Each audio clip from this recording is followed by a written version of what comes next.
Friend, শুভ দুপুর।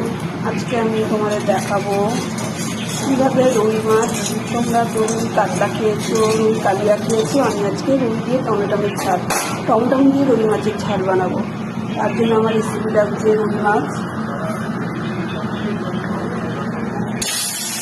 Tomato ঘষে নিয়েছি, পেঁয়াজ, হলুদ গুঁড়ো, লঙ্কার গুঁড়ো, আদা বাটা আর সামান্য কাঁচা লঙ্কা ফেলে দিয়েছি।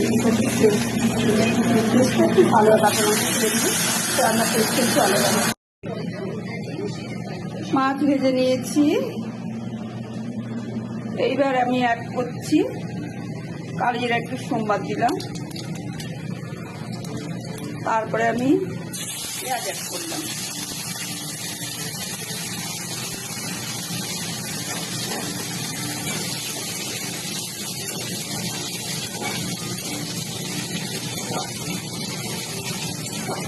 পেঁয়াজটা লাল করে ভাজা হয়ে গেছে, এইবার আমি একটু সামান্য আদা বাটা অ্যাড করলাম।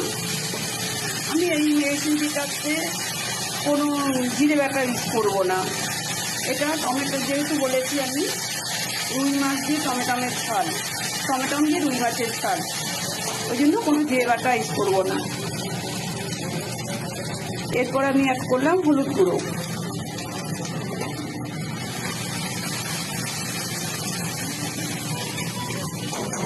হলুদ গুঁড়ো দেওয়ার পরে আমি দিয়ে দিলাম নুন, স্বাদ মতন নুন দেবে। এরপর আমি কাঁচা লঙ্কা চিড়ে রেখেছিলাম, সেইগুলো অ্যাড করলাম।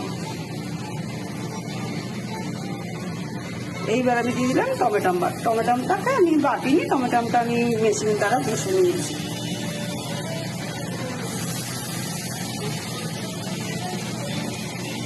এইবার আমি ওই অ্যাড করলাম লঙ্কার গুঁড়ো।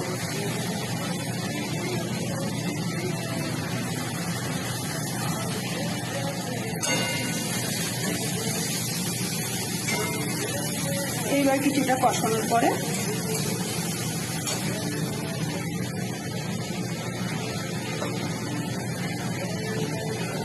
সামান্য একটু জল ইউজ করবো, নয় মশলাটা পুড়ে উঠবে।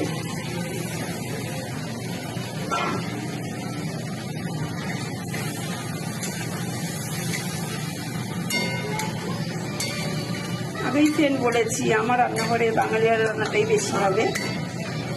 আমার এই রেসিপিটা জানতে হলে আপনারা বেশি বেশি করে কমেন্ট করুন, লাইক করুন, শেয়ার করুন, এবং আরও ভালো ভালো রেসিপি যদি আপনারা পেতে চান আমাকে শেয়ার করুন। মশলাটা লাল হয়ে গেছে, এইবার আমি মাছটা অ্যাড করছি।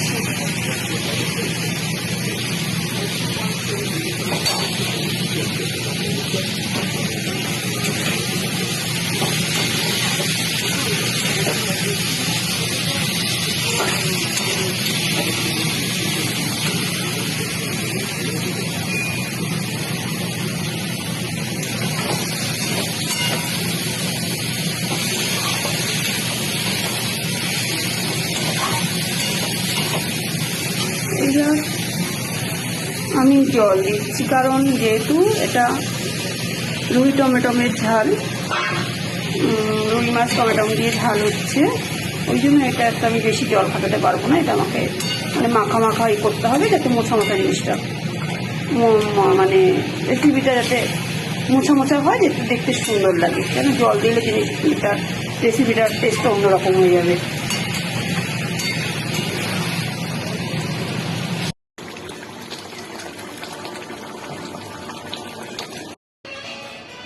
দেখুন আমার রুই মাছের টমেটো দিয়ে ঝাল আমার কিন্তু কমপ্লিট হয়ে গেছে।